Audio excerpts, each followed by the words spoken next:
नमस्कार दर्शकों, मैं कनक मिश्रा। आप सब देख रहे हैं द इंडिया लाइव। जैसे जैसे 1 फरवरी 2026 की तारीखें नजदीक आ रही हैं, वैसे वैसे देश के करोड़ों होम लोन धारकों और मिडिल क्लास की धड़कनें तेज हो रही हैं। महंगाई के इस दौर में आम आदमी की सबसे बड़ी चिंता उसकी जेब बन गई है।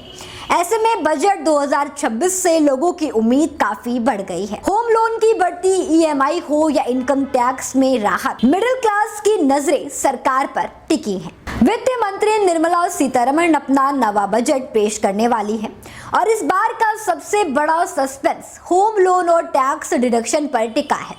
भारतीय रियल एस्टेट बाजार में घरों की बढ़ती कीमतों और ब्याज दरों के बीच आम आदमी की नजरें इस बात पर हैं कि क्या इस बजट में सरकार कोई मास्टर स्ट्रोक खेलेगी। वर्तमान में इनकम टैक्स की धारा 24B के तहत होम लोन के ब्याज पर अधिकतम 2 लाख रुपए की छूट मिलती है। ये सीमा साल 2014-15 से नहीं बदली गई। प्रॉपर्टी एक्सपर्ट्स का कहना है कि पिछले 10 वर्षों में घरों की कीमतें दुगनी हो गई हैं, इसीलिए इस सीमा को बढ़ाकर कम से कम 4 से 5 लाख रुपए तक किया जाना चाहिए। अब सवाल ये भी है कि क्या ईएमआई घटेगी या बढ़ेगी। तो बता दें, बजट सीधी तौर पर बैंक की ब्याज दरें तय नहीं करता, ये काम आरबीआई का है। लेकिन बजट की पॉलिसी आपकी प्रभावी ईएमआई जरूर तय करती। सस्ता घर, अगर सरकार अफोर्डेबल हाउसिंग की परिभाषा अभी 45 लाख रुपए को बदलकर 65 से 75 लाख रुपए तक ले जाती है, तो ज्यादा लोग सब्सिडी और सस्ते लोन के दायरे में आ पाएंगे। टैक्स सेविंग, यदि टैक्स डिडक्शन की सीमा बढ़ती है तो आपकी टैक्स बचत बढ़ेगी,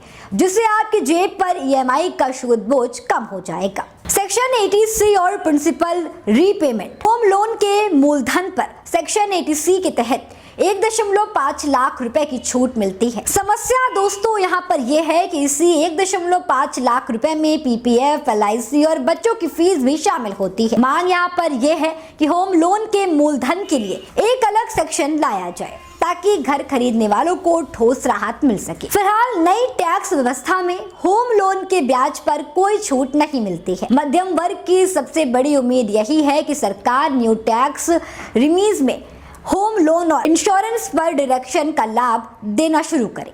अब निगाहें पूरी तरह से 1 फरवरी 2026 पर टिकी हैं।